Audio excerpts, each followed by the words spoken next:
درود پاک پڑھنے کے بے شمار فضائل و برکات ہیں، اور درود پاک کے فضائل میں واقعات بھی بڑے کمال کے ملتے ہیں۔ درود پاک کے اوپر ایک بڑی مشہور و معروف ورلڈ فیمس بک ہے دلائل الخیرات شریف، اور یہ بڑی مبارک کتاب ہے۔ جنہوں نے لکھی وہ بھی بڑی مبارک ہستی ہیں، حضرت سلیمان جزولی رحمۃ اللہ تعالی علیہ۔ اور اس کتاب کے جو بلیسنگز ہیں، اس کی جو برکتیں ہیں، پڑھنے والوں کو جو ملا اور ملتا جا رہا ہے، اس کا کمال ہی اور ہے۔ ایک بڑا ایمان افروز واقعہ ہے، اور یہ امیر اہل سنت کو جو دعوت اسلامی کے فاؤنڈر ہیں مولانا الیاس قادری صاحب، ان کو کسی نے سنایا تھا۔ کتیانہ جوناگڑھ اسٹیٹ، یہ انڈیا کے جس وقت پاک و ہند ساتھ تھا، اس زمانے کا یہ واقعہ ہے کہ اس میں ایک بڑا زبردست عاشق رسول رہتا تھا، اور وہ درود پاک بہت پڑھتا تھا۔ اس کو پوری دلائل الخیرات شریف زبانی یاد تھی، اور وہ کیا کرتا تھا، وہ سنگ تراش تھا، وہ پتھروں کو تراشتا تھا، سٹون کا کام تھا۔ تو ایک پتھر تراشتا تھا تو دلائل الخیرات شریف کا ایک باب پورا پڑھ لیا کرتا تھا، اتنا اس کا دلائل الخیرات شریف کا ورد تھا۔ اس عاشق رسول کی قسمت جاگ اٹھی۔ ایک بار وہ رات کو سویا تو خواب میں نبی پاک علیہ الصلوۃ والسلام کی زیارت نصیب ہوئی، اور پیارے آقا علیہ الصلوۃ والسلام نے گنبد خضرا کے ساتھ جو مینار تھا، اس مینار کا ایک پتھر جو تھا، ایک کنگرا جو تھا، وہ شکستہ تھا، ٹوٹا ہوا تھا۔ تو نبی پاک علیہ الصلوۃ والسلام نے فرمایا، دیوانے یہ دیکھو، ہمارے نور بار مینار کا جو سٹون ہے، جو کنگرا ہے، وہ شکستہ ہو گیا ہے، ہمارے مدینے آؤ اور آ کر اس کو بنا دو۔ اب یہ آنکھ تو کھل گئی، یہ حیران ہو گیا کہ میں انڈیا کے گاؤں میں رہنے والا، مدینہ کہاں، نہ پیسے، نہ پاسپورٹ، نہ کوئی رقم، اور مجھے مدینے بلایا جا رہا ہے۔ لیکن عشق نے ڈھارس بندھائی کہ جب بلایا آقا نے، خود ہی انتظام ہو گئے۔ اس زمانے میں پانی کے جہاز جایا کرتے تھے، شپ جایا کرتے تھے۔ تو وہ شخص جو ہے وہ اپنا سامان اٹھایا، اور پور بندر کی بندرگاہ تھی جہاں سے جہاز جاتے تھے، تو وہ بندرگاہ پہنچ گیا۔ اب وہاں یہ ہوا کہ سارے جو حاجی یا سفر پر جانے والے تھے وہ سب جہاز میں بیٹھ گئے، اور جہاز، آپ پتہ ہوگا بڑا جہاز جو تھوڑا سا آگے چلا جاتا ہے، چھوٹی کشتی سے بعض اوقات شفٹ کیا جاتا ہے، تو جہاز اسٹارٹ ہی نہیں ہو رہا تھا۔ اسٹارٹ کرتے اسٹارٹ نہ ہوتا، اسٹارٹ کرتے اسٹارٹ نہ ہوتا۔ تو جہاز میں سے کسی نے دیکھا کہ ایک حاجی جو ہے، یا یہ ایک مدینے جانے والا لگتا ہے رہ گیا ہے۔ کسی نے کہا بھائی بندرگاہ پہ ایک بندہ کھڑا ہے، وہ رہ گیا ہے۔ اب جہاز کے لنگر تو اٹھا دیے گئے تھے، چھوٹی کشتی بھیجی گئی، اس دیوانے کو اٹھا کر جہاز پہ لایا گیا۔ جیسے ہی اس کے قدم میں جہاز پر لگ گئے، جہاز سٹارٹ ہو گیا، بغیر پاسپورٹ کے، بغیر کسی سسٹم کے۔ یہ پرانی باتیں، اس زمانے میں اتنی امیگریشنز اور اتنے مسائل بھی نہیں تھے۔ بہرحال وہ دیوانہ مدینے پہنچا۔ جب وہ مدینے پہنچا تو بتایا جاتا ہے کہ جب مسجد نبوی شریف پہنچا تو وہاں کچھ لوگ اس کا انتظار کر رہے تھے، اور جب اس کو دیکھا تو کہا یہ وہی ہے جس کی خواب میں ہمیں زیارت کرائی گئی تھی۔ یعنی وہاں کے خادمین کو بھی یہ بتا دیا گیا تھا کہ ایک عاشق رسول آ رہا ہے، اور یہ گنبد خضرا کے ساتھ جو مینار ہے، اس پہ پتھر اسی نے بدلنا ہے۔ وہ آیا، اور جب اس کو یہ موقع دیا گیا اور جا کر اس نے اپنا کام کیا، تھوڑی دیر بعد ہوا یہ کہ پتھر تو اس نے وہاں پر کریکٹ کر دیا، مگر واپس آنے سے اس کی روح نے انکار کر دیا۔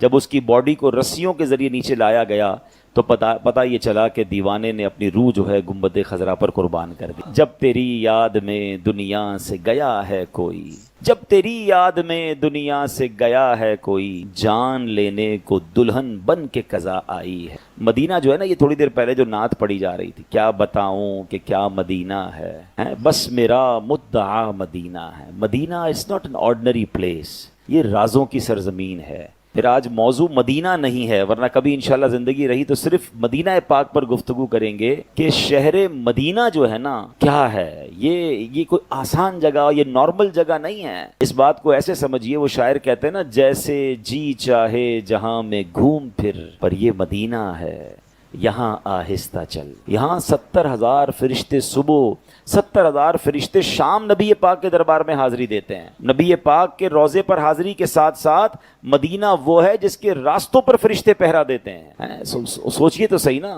کیسا شہر ہے، کس طرح پاؤں رکھے یا صاحب بصیرت، آنکھیں بچھی ہوئی ہیں ہر جا تیری گلی میں۔ کون کس روپ میں آیا ہے، کون کس انداز میں آیا ہے، کون کیسے بلایا گیا ہے۔ آپ نے بھی دیکھا ہوگا، بظاہر غریب ہوتے ہیں، رہنے کو گھر نہیں ہوتا، مگر انہیں بھی مدینے کی حاضری مل جاتی۔ درود پاک ویسے ہر دن پڑھیں، سبحان اللہ، برکتیں ہی برکتیں ہیں، مگر جمعے کے دن اللہ اکبر۔ آپ جب درود کے فضائل احادیث کی کتابوں میں دیکھتے ہیں نا، تو باقاعدہ الگ چیپٹر باندھا محدثین نے، یعنی عام درود پاک کے فضائل لکھے، پھر ایک آپ کو درود پاک کی فضیلت کی کتاب میں الگ چیپٹر ملے گا کہ جمعے کے دن درود پڑھنے کے فضائل، یعنی اتنی حدیثیں ہیں اسپیشلی فرائیڈے کے لیے، جمعے کے دن کے لیے۔ بڑی مشہور حدیث میرے آقا علیہ الصلوۃ والسلام فرماتے ہیں جس کا مضمون ہے کہ جو کوئی شخص جمعہ کے دن 200 بار درود پاک پڑھے اس کے 200 برس کے گناہ معاف کر دیے جاتے ہیں۔ اب یہ کتنی پیاری حدیث ہے۔ ایک اسی طرح کی حدیث یہ بیسیکلی کثرت سے بتانے کے لیے، انکریج کرنے کے لیے کہ درود اس دن زیادہ پڑھے جائیں، گناہوں کی معافی کا ایک ایسا سبحان اللہ سلسلہ ہے۔ ایک اور حدیث پاک ہے جس کا مضمون ہے جو جمعہ کے دن 80 بار درود پاک پڑھے اس کے 80 برس کے گناہ معاف کر دیے جائیں گے۔ تو یہ دن تو سبحان اللہ گناہ گاروں کی بن آتی ہے، گناہ گاروں کو موقع دیا جاتا ہے کہ پورے ہفتے میں اگر کوئی کمزوری رہ بھی گئی ہے تو اب جمعہ آ گیا ہے، اب درود پڑھ لو، اب تلاوت کر لو، اب دعائیں کر لو، اب اللہ سے رجوع لے آؤ۔ یہ جمعے کا دن سبحان اللہ، مفتی احمد یار خان نعیمی رحمت اللہ تعالی علیہ فرماتے ہیں جمعہ کے دن کوئی نیکی کی جائے اللہ کی بارگاہ میں جمعے کا شرف اور مقام اتنا اعلیٰ ہے کہ جمعہ کی ایک نیکی 70 گنا اس کا ثواب عطا کیا جاتا ہے، ملٹی پلائی بائی 70۔ سوچئے، سمجھدار لوگ بیٹھے ہیں، کاروباری لوگ بھی بیٹھے ہوں گے۔ ہمارے یہاں نارملی سپر اسٹور پہ یا کسی جگہ پر مارکیٹس وغیرہ میں اسکیم لگتی ہیں، 25% discount, 50% discount, buy one get one free, ایک خریدو دوسرا فری۔ لوگ گرمیوں کی چیزیں سردیوں میں خرید لیتے ہیں، ارے بھائی ابھی تو گرمیاں، ابھی سے جیکٹ خرید دی ہے یار، سستا مل رہا تھا، ایک فری مل رہا تھا، سردیوں میں کام تو آئے گا نا، چلو لے لو بھائی۔ سردیوں میں گرمیوں کی چیزیں خرید رہے ہوتے ہیں، کیوں؟ سستا۔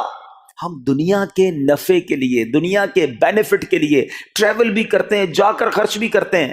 مجھے اچھی طرح یاد ہے افریقہ کے غالباً ایک ملک میں تھا، تو بارڈرز ملے ہوئے ہوتے ہیں، ہم بارڈر ہم نے کراس کیا، ایک ملک کا جیسی بارڈر کراس کیا، بارڈر کراس کرتے ہی ایک بہت بڑا ویرانہ تھا لیکن بہت بڑا شاپنگ مال بنا ہوا اور گاڑیوں کی قطاریں۔ تو میں نے اسلامی بھائی سے پوچھا یار اس ویرانے میں اتنا بڑا شاپنگ مال اور اتنی گاڑیاں؟ تو انہوں نے وجہ بتائی، کیا بتائی؟ کہتے ہیں جس ملک کے بارڈر کے ساتھ یہ سٹور ہے نا، اس ملک میں ٹیکس ہے، یہ ملک ٹیکس فری ہے۔ اچھا، اس ملک نے اپنے بزنس کو چلانے کے لیے اپنے ملک کے اندر مال بنے ہوں گے، ایک اسپیشل مال یہاں بنا دیا تاکہ اس ملک والے سفر کر کے آئیں اور پورے مہینے کا سامان اس سٹور سے لے کے واپس چلے جائیں، صرف ٹیکس بچانے کے لیے ایک مہینے کا سامان۔ اچھا، گاڑیوں کی لائنیں۔ اب بتاؤ یار، ہم دنیا کمانے کے لیے، سفر کرنے کے لیے تیار ہیں، نفع کمانے کے لیے وقت دینے کے لیے تیار ہیں، ہر جمعے اسکیم اناؤنس ہے، ایک نیکی کرو 70 گنا ثواب کماؤ گے۔ بتاؤ کیا ذہن ہونا چاہیے کہ یار بس جمعے کا دن تو قرآن پڑھوں گا، درود پڑھوں گا، صدقہ کروں گا۔ سبحان اللہ، ڈھونڈ ڈھونڈ کے ہمارے صحابہ علیہم الرضوان ڈھونڈ ڈھونڈ کے نیک اعمال کرتے تھے کہ یہ بھی عمل کر لوں، یہ بھی کر لوں، اور جمعے کے دن اسپیشلی۔ تو اللہ کرے ذہن میں یہ بات بیٹھ جائے کہ میں نے جمعے کو زیادہ نیکیاں کرنی ہیں۔ اچھا، اب اس پہ میں ایک اور مشورہ دیتا ہوں۔ مثال کے طور پہ آپ نے ذہن بنایا ہوا ہے کہ یار پیر والے دن جو ہے نا میں نے کسی مریض کی عیادت، رشتہ دار ہے وہاں جانا ہے، یا میں نے جناب سیٹرڈے یا سنڈے کوئی صدقہ خیرات کرنا ہے، کسی کی ہیلپ کرنی ہے۔ آپ نے کوئی نیکی پلان کی ہوئی ہے ہفتہ اتوار پیر منگل میں، تو کوشش کر کے اس کو جلدی کریں اور فرائیڈے میں کر لیں۔ ایک پوائنٹ آپ نے دیکھا، میں نے یہ نہیں کہا کہ اس کو اگلے جمعے کریں، ہاں ڈیلے نہ کریں، تھوڑا جلدی کر کے اس جمعے کو کریں تاکہ 70 گنا جو ہے وہ اس میں ثواب کما لوں، برکتیں حاصل کر لوں۔ تو اللہ کرے کہ میں اور آپ نیکیوں کے حریص بن جائیں۔ نیکیوں کی جو لالچ ہے نا، لالچ میں یہ بھی کر لوں، میں یہ بھی کر لوں، میں سجدہ بھی کروں، میں تلاوت بھی کروں، میں صدقہ بھی دوں، یہ تو نصیب والوں کو ملتا ہے۔ اور صحابہ کرام میں نظر آتا تھا، پیچھے نہیں ہٹتے تھے صحابہ، ہمیں اعلان کیا جا رہا ہے کہ یہ موقع ہے، یہ نیکی ہے، اور پھر بھی کوئی نظر نہیں آتا۔ اللہ کرے کہ یہ جذبہ، کیونکہ یاد رکھو جس طرح کاروباری لوگ کہتے ہیں نا سیزن ہے نیکیاں کر لو، بالکل اسی طرح جب تک میری اور آپ کی سانسیں باقی ہیں نا، نیکیوں کا سیزن جاری ہے۔ جتنی نیکیاں کمانی ہے کما لو، یہ مائنڈ سیٹ بنا لو کہ یار پتہ نہیں کب مر جاؤں، اور نیکی اور نیکی۔ جس طرح پیسے کمانے کا ذہن ہوتا ہے نا، اللہ کرے اس سے زیادہ میرا اور آپ کا نیکیاں کمانے کا ذہن ہو جائے، یار تھوڑی اور نیکی کما لو، تھوڑی اور۔ مثال کے طور پہ آپ کہیں جا رہے ہیں، کسی نے کہا ذرا بیٹھیے 10 منٹ بعد وہ بھائی آئیں گے۔ اب ہم 10 منٹ کس طرح گزارتے ہیں؟ موبائل نکالا اور جناب دیکھنا شروع، 10 منٹ کیا 15 منٹ بھی گزر جائیں پتہ نہیں چلے گا، لیکن یہ 15 منٹ میں کیا ملا آپ؟ شاید گناہ ہی ملے ہوں گے، کیونکہ ہمارے موبائل میں تو بہت ساری چیزیں ایسی ہیں یا تو حرام دکھا دیتی ہیں یا حرام سنا دیتی ہیں۔ لیکن اگر نیکیوں کا ذہن ہو تو بندہ سوچے یار 10 منٹ میں تو میں سورہ یاسین پڑھ سکتا ہوں، 10 قرآن کا ثواب ہے۔ موبائل میں قرآن پاک ڈاؤن لوڈ ہو، قرآن شریف نکالا اور یاسین شریف پڑھ لی، ویٹنگ ایریا کے اندر 10 قرآن کا ثواب کما لیا۔ اگر یہ مائنڈ سیٹ ہو، بندہ کہ یار اتنی دیر میں تو 100 بار درود پاک پڑھ لوں گا، اور آقا علیہ الصلوۃ والسلام فرماتے ہیں جو 100 بار درود پاک پڑھے اس کی دونوں آنکھوں کے درمیان لکھ دیا جاتا ہے کہ یہ بندہ دوزخ کی آگ اور نفاق سے بری ہے۔ 5 منٹ 10 منٹ میں میں اتنی نیکیاں کما سکتا، لیکن مائنڈ سیٹ ہی نہیں ہے، گھنٹوں ضائع کر دیں گے، نیکی کمانے کا ذہن نہیں بنتا۔ اگر یہی 10-15 منٹ میں مجھے پیسے ملنے ہوتے تو بتاؤ ہم کیا کرتے ہیں؟ اللہ کرے دل میں اتر جائے میری بات۔ تو بہرحال جمعہ کا دن یہ بہت کمال کا دن ہے۔ ہر جمعے کے دن آپ کو اونٹ صدقہ کرنے کا ثواب مل سکتا ہے۔ ایک اونٹ کتنے کا آتا ہے؟ 1.5-2 لاکھ روپے کا تو ہوتا ہے۔ 2 لاکھ روپے ہر جمعے کو صدقہ کرو، مہینے کے ہو گئے 8 لاکھ روپے۔ بندہ بولے غریب آدمی 8 لاکھ ہر مہینے؟ جی جناب، ہر مہینے 8 لاکھ کم و بیش آپ صدقہ کرنے کا ثواب کما سکتے ہیں۔ کیسے؟ کتنا آسان۔ نبی پاک علیہ الصلوۃ والسلام فرماتے ہیں، جس کا مضمون ہے جو جمعے کے دن سب سے پہلے آتا ہے اسے اونٹ صدقہ کرنے کا ثواب ملتا ہے، جو اس کے بعد آتا ہے اسے گائے صدقہ کرنے کا ثواب ملتا ہے۔ اللہ کی رحمت سے ہر جمعے فرشتے مسجد کے دروازے پر کھڑے ہوتے ہیں، ہم اللہ سے دعا کرتے ہیں اللہ تیری نوری مخلوق کے صدقے ہم پر رحم فرما، ہماری مغفرت فرما۔ مگر جب امام خطبے کے لیے کھڑا ہو جاتا ہے، آقا علیہ الصلوۃ والسلام فرماتے ہیں وہ رجسٹر بند کرتے ہیں اور وہ بھی آ کر امام کا خطبہ سننے کے لیے بیٹھ جاتے ہیں۔ تو جلدی آ کر، کچھ منٹ پہلے آ کر، اچھا علم دین الگ ملتا ہے، ظاہر ہے یہاں ہر جمعے بیان ہوتا ہے، وہ بیان سننے کو آپ کو الگ ملے گا، نیکی کی دعوت الگ ملے گی، اور سبحان اللہ اونٹ صدقہ کرنے کا ثواب۔ تو مبارک ہو انہیں جو جلدی آتے ہیں۔ تو بہرحال اب میں چاہتا ہوں کہ جب بات جمعے پر ہی ہو رہی ہے تو ایک میں نے اور آپ کو پیغام دینا تھا۔ جمعے کو خطبہ دیا جاتا ہے، سالوں سے خطبہ سن رہے ہیں۔ مجھے اچھی طرح یاد ہے جب میری عمر شاید 17-18 سال تھی تو سن کر آدھا خطبہ تو مجھے اسی وقت یاد ہو گیا تھا، اب شاید پونا یاد ہو گیا ہوگا۔ آپ میں سے بھی کئیوں کو 60-70-80% خطبہ یاد ہوگا کیونکہ ہر جمعے سنتے ہیں۔ مگر کس کو یہ تجسس ہوا کہ یہ ہر جمعے امام صاحب پڑھتے ہیں، اس میں پیغام کیا ہے، اس کا ترجمہ کیا ہے، اس میں ہمیں کیا جاتا ہے؟ بس سر جھکاتے ہیں، ہاتھ باندھتے سنتے رہتے ہیں، کچھ سو بھی جاتے ہوں گے۔ ارے اللہ کے بندو سوچو تو صحیح کہ ہر جمعے کو سنتا ہوں، آدھا پونا یاد بھی ہو گیا، پیغام کیا ہے؟ 2 باتیں، ایک حدیث پاک اور ایک خوبصورت پیغام۔ ہر جمعے کو آپ سنتے ہیں، ٹھیک ہے؟ حدیث ذرا سنیے گا۔ اللہ کے حبیب علیہ الصلوۃ والسلام فرماتے ہیں البر لا یبلا والذنب لا ینسا والدیان لا یموت۔ سنے ہوئے نا یہ الفاظ؟ ایسا لگ رہا ہے کہ یار یہ الفاظ تو کانوں میں ہر جمعے آتے ہیں۔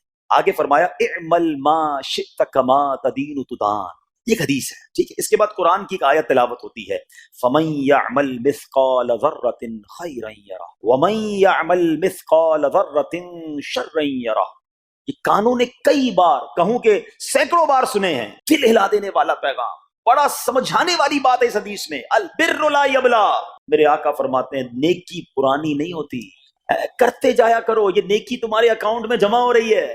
میں اور آپ بھول جائیں گے، میرا رب نہیں بھولتا، اس کے خزانے بڑے ہیں۔ جہاں نیکی پرانی نہیں ہوتی نا، اگلا جملہ سنو، والذنب لا ینسا، گناہ بھلایا نہیں جاتا۔ میں اور آپ بھول گئے، افسوس یہ ہے، عجیب کہانی ہے۔ یہ تو ایک عجب الگ ٹاپک ہے کہ آج جس سے ملاقات کرو اس کو 15 سال 20 سال 25 سال پرانی نیکیاں یاد ہیں۔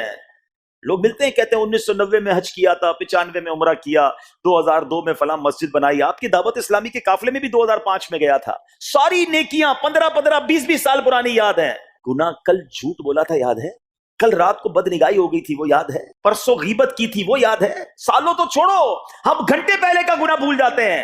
مگر حدیث ڈرا رہی ہے، سمجھا رہی ہے کہ دیکھو وَالذَّنبُ لَا يُنسَى، گناہ بھلایا نہیں جاتا۔ تم بھول گئے ہو، اگر کہیں لکھا ہوا ہے جواب دینا ہے۔ اور آگے فرمایا وَالدَّيَّانُ لَا يَمُوتُ، فرمایا کہ جو فیصلہ کرنے والا ہے اسے موت نہیں آتی۔ اللہ کو موت نہیں آنی، میں اور آپ مر جائیں گے۔ جس نے ڈیسیشن لینا ہے، جس نے فیصلہ کرنا ہے، اسے موت نہیں آنی۔ پھر آگے فرمایا اعمل ما شئت کما تدین تدان، کر لے جو کرنا ہے، جیسی کرے گا۔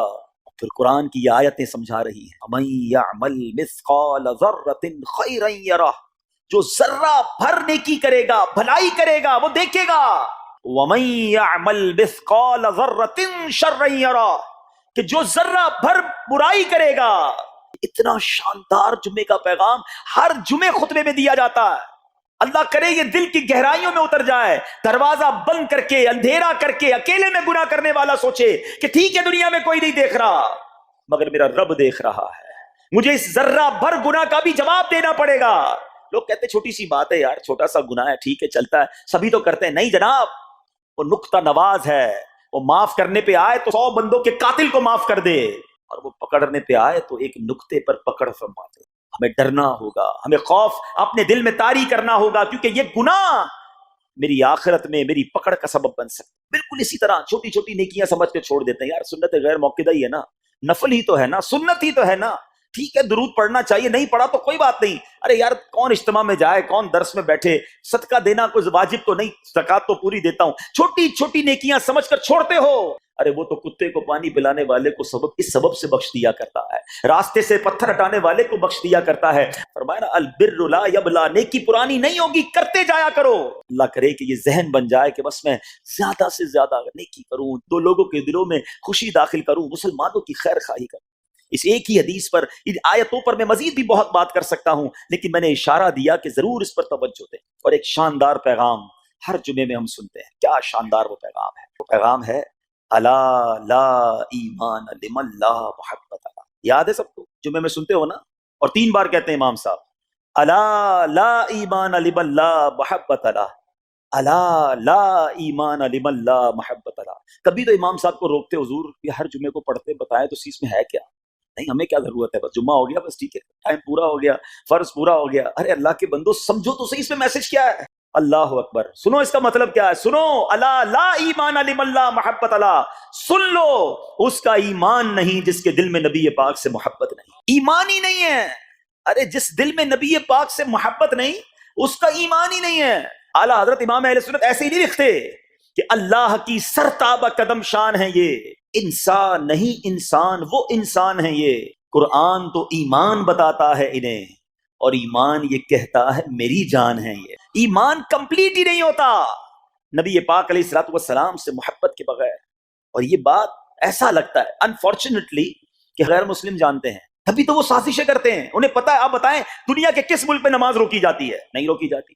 مسجدوں کی تعمیر ہو رہی ہوتی ہے، تلاوت قرآن ہو رہی ہوتی ہے، کوئی نہیں روکتا، قرآن چھپ رہے ہیں، لیکن بار بار اگر حملہ ہوتا ہے، بار بار اگر اٹیک ہوتا ہے، تو اس لیے ہوتا ہے کہ ان مسلمانوں کے دلوں سے ان کے نبی کی محبت کو نکال۔ ان مسلمانوں کے دلوں میں اگر یہ محبت رسول رہ گئی تو یہ پھر بھی دوبارہ آ کر یکجا ہو جائیں گے، ایک ہو جائیں گے، نیک ہو جائیں گے۔ کسی طرح دل سے محبت رسول صلی اللہ تعالی علیہ وسلم نکالی جائے، اور اسی وجہ سے یہ ساری سازشیں کی جاتی ہیں۔ معاذ اللہ، نبی پاک علیہ الصلوۃ والسلام کی گستاخیاں کی جاتی ہیں تاکہ چیک کیا جائے ان پر اثر بھی پڑتا ہے کہ نہیں، کوئی اوپر نیچے ہوتا بھی ہے کہ نہیں، کہ اپنی دنیا میں مگن ہے، اس کو احساس ہی نہیں ہے۔ میرے میٹھے اسلامی بھائیوں، دنیا کا دستور ہے جب کسی چیز کی ڈیفیشینسی ہو جائے نا تو اس کی ایفیشینسی بڑھائی جاتی ہے۔ مثال کے طور پہ کسی کے جناب جسم میں وٹامن ڈی کم ہو، ہم کیا کرتے ہیں، وٹامن ڈی کی ٹیبلٹس لے کر اس کو پھر بڑھاتے ہیں۔ کیلشیم کی کمی ہو، ڈاکٹر کہتا ہے بھائی تھوڑی کیلشیم کی دوائی پیو، تمہارے اندر کیلشیم کی کمی ہو رہی ہے۔ جب کسی چیز کی کمی کی جائے اس کو بڑھانے کی کوشش کی جاتی ہے۔ اگر یہ دنیا کے چند لوگوں کا یہ پلان ہے کہ مسلمانوں کے دلوں سے عشق رسول نکالو، تو اب میرا اور آپ کا کام یہ ہے کہ انشاءاللہ عشق رسول کو اب اضافہ کریں گے، اب نبی پاک کی محبت میں اور اضافہ کریں گے، سرور کائنات علیہ الصلوۃ والسلام کی محبت میں زندگی گزاریں گے، خود بھی سچے عاشق رسول بنیں، اپنی نسلوں کو عاشق رسول بنائیں۔ اللہ سلامت رکھے میرے پیر و مرشد کو۔ 30 سال پہلے، یہ آج کل کا شعر نہیں ہے، اب بچپن سے یہ نعت سن رہے ہیں، کم و بیش 25-30 سال پہلے میرے مرشد نے کیا پیاری التجا پیش کی، اپنی نسلوں کے لیے کیا ہمیں پیغام دیا۔ کہتے میری آنے والی نسلیں تیرے عشق ہی میں مچلیں، میری آنے والی نسلیں تیرے عشق ہی میں مچلیں، انہیں نیک تم بنانا مدنی مدینے والے۔ یہ ہے پیغام دعوت اسلامی کا کہ ہم بھی عاشق رسول بنیں، کسی صورت ہمارے دل سے عشق رسول کم نہ ہو، اور جناب ہماری نسلوں میں ہم عشق رسول اتاریں۔ تو مجھے اور آپ کو اس ڈیفیشینسی کو ایفیشینسی میں، اس میں اضافے کا اہتمام کرنا ہوگا۔ اب آئیے دیکھتے طریقے کیا ہیں، کیسے عشق رسول بڑھے گا، کیسے دلوں میں محبت رسول بڑھے گی، کیونکہ جمعے کا یہ اعلان ہر جمعے سنتے ہو، الا لا ایمان لمن لا محبت اللہ، وہ ایمان ہی کامل نہیں ہے، وہ ایمان ہی کمپلیٹ نہیں ہے جس دل میں عشق رسول نہیں ہے۔ تو عشق رسول بڑھے گا کیسے جناب؟ تو دنیا کا بڑا سمپل فارمولا ہے کہ عشق بغیر اطاعت کے کمپلیٹ ہی نہیں ہوتا۔ دنیا میں بھی آپ جس سے محبت کریں، ہو ہی نہیں سکتا کہ آپ جس سے محبت کریں اس کی بات نہ مانیں، کہ میں آپ سے محبت بڑی کرتا ہوں مانوں گا ایک بھی نہیں آپ کی، نہیں جناب۔ جس سے محبت ہوتی ہے بندہ کہتا ہے آپ کے لیے جان حاضر ہے، آپ حکم تو کریں، آپ کا فرمان سر آنکھوں پر، یہ دنیا کا دستور ہے۔ تو اگر آپ واقعی نبی پاک سے محبت کرتے ہیں یا سچے عاشق رسول بننا چاہتے ہیں تو پھر فرمان رسول پر عمل کرنا ہوگا، نبی پاک کے طریقے پر عمل کرنا ہوگا، اطاعت رسول کرنی ہوگی، تبھی آپ سچے عاشق رسول کہلائیں گے۔ یہ ہو نہیں سکتا کہ ایک طرف تو میں نعرہ لگاؤں کہ غلامی رسول میں موت بھی قبول ہے، دوسری طرف نبی پاک کا طریقہ قبول نہ ہو، نہ سچ قبول ہو، نہ مسلمانوں کی خیر خواہی قبول ہو، معاذ اللہ، نہ سنتیں قبول ہو، نہ نماز قبول ہو۔ جمعے کی نماز میں مسجدیں فل ہیں، کیا عصر کی نماز میں بھی ہوں گی؟ عصر فرض نہیں ہے؟ کیا مغرب فرض نہیں ہے؟ کیا عشاء فرض نہیں ہے؟ میرے آقا فرماتے ہیں جعلت قرۃ عینی فی الصلاۃ، کہ نماز میں میری آنکھوں کی ٹھنڈک ہے۔ میں جتنے جملے کہوں گا تقریباً تمام ہی کے موضوع پر نبی پاک کی حدیث موجود ہے صلی اللہ تعالی علیہ وسلم۔ مثال کے طور پہ آپ بیمار ہیں، شفا چاہتے ہیں، درود پاک پڑھیے، آپ اپنی روزی میں برکت چاہتے ہیں، درود پاک پڑھیے۔ آپ قرضے میں ہیں اور قرضے سے نکلنا چاہتے ہیں، آپ درود پاک پڑھیے۔ آپ دنیا میں ذلت و رسوائی سے بچ کر عزت چاہتے ہیں، آپ درود پاک پڑھیے۔ آپ ٹینشن فری لائف چاہتے ہیں، کوئی مصیبت پریشانی میں پھنسوں نہ، آپ درود پاک پڑھیے۔ آپ چاہتے ہیں کہ مرتے وقت کلمہ نصیب ہو جائے، آپ درود پاک پڑھیے۔ آپ چاہتے ہیں مرتے وقت نبی پاک علیہ الصلوۃ والسلام کا دیدار نصیب ہو، اور ایسا دیدار نصیب ہو کہ کونین کے والی اپنے ہاتھوں سے قبر میں اتاریں، آپ درود پاک پڑھیے۔ آپ قبر میں نبی پاک علیہ الصلوۃ والسلام کے جلوے چاہتے ہیں، آپ درود پاک پڑھیے۔ آپ منکر نکیر کے سوالات میں ثابت قدمی چاہتے ہیں، درود پاک پڑھیے۔ سنو، قبر میں نبی پاک نظر آئیں اور ان کی پہچان چاہتے ہیں تو درود پاک پڑھیے۔ بروز محشر جب ساری دنیا اٹھے گی، آپ نبی پاک کے پرچم تلے اٹھنا چاہتے ہیں، لواء الحمد کے ساتھ اٹھنا چاہتے ہیں، آپ درود پاک پڑھیے۔ حوض کوثر پر بڑا رش ہوگا، مگر نبی پاک کے ہاتھوں جام کوثر چاہتے ہیں تو درود پاک پڑھیے۔ آپ پل صراط پر گھبراتے ہوئے نہیں، ثابت قدمی سے گزرنا چاہتے ہیں، آپ درود پاک پڑھیے۔ اور سنو، نبی پاک کے ساتھ جنت میں جانا چاہتے ہیں تو درود پاک پڑھیے۔ مدینے جانا چاہتے ہیں، سرکار کے روضے پہ جانا چاہتے ہیں، آپ درود پاک پڑھیے۔ اور سنو، میرے آقا کا دیدار کرنا چاہتے ہیں، پھر بھی درود پاک پڑھیے۔ اب میں نے جتنی باتیں بیان کی ہیں الحمدللہ، تقریباً ان تمام باتوں کے پیچھے حدیث پاک موجود ہے، جن کا مطالعہ ہے وہ سمجھ رہے ہوں گے کہ یہ تمام بشارتیں، یہ تمام ریوارڈز، یہ تمام عنایتیں میرے آقا علیہ الصلوۃ والسلام نے احادیث میں بیان فرما دی ہیں۔ اب مجھے بتاؤ اور کیا چاہیے؟ ایک مسلمان کو اپنی زندگی، اپنی موت، اپنی قبر اور اپنے حشر کے بارے میں جو کچھ چاہیے میں نے سبھی تو بیان کر دیا۔ آپ عزت والی زندگی چاہتے ہیں، آپ روزی روزگار میں برکت چاہتے ہیں، ٹینشن فری لائف چاہتے ہیں، ذلیل و رسوا نہ ہو یہ چاہتے ہیں، پریشر میں نہ رہیں یہ چاہتے ہیں، کلمے والی موت ملے، نبی پاک کے دیدار والی موت ملے، قبر میں آقا کے جلوے ہوں، محشر میرے آقا کے ساتھ ہو، اور چاہیے کیا؟ اللہ اکبر، یہ ہے وظیفہ درود پاک۔ ہم اس کو پہچان ہی نہیں سکے، یہ اس درود پاک کی برکتوں کو جان ہی نہیں سکے۔ یہ چابی ہے سکسیس کی، اٹ از دا کی آف سکسیس۔ ایوری پرابلم کا سولوشن درود پاک میں ہے۔ ایسے نہیں لکھا شاعر نے کہ دکھوں نے تم کو جو گھیرا ہو تو درود پڑھو، دکھوں نے تم کو جو گھیرا ہو تو درود پڑھو، جو حاضری کی تمنا ہو تو درود پڑھو۔ اللہ کرے کہ بس اس کو ریئلائز کر جائیں اور اب اپنی زندگی میں درود پاک کو بالکل شامل، ایسا شامل کر لیں۔ اچھا، میں نے جتنی ساری باتیں بتائی نا، ان ساری باتوں کے لیے الگ الگ حدیث تو موجود ہے، میں آپ کو الگ ایک اور خوبصورت حدیث سناتا ہوں جو اس بات کو مزید ایلابوریٹ کر دے گی۔ نبی پاک علیہ الصلوۃ والسلام کی بارگاہ میں ایک صحابی آئے، کہتے حضور صلی اللہ تعالی علیہ وسلم، میں اپنی ضروریات زندگی، کھانا پینا سونا، اپنے معمولات کے بعد اپنی لائف کا 25%، ایک چوتھائی وقت آپ پر درود پڑھنے میں صرف کروں گا۔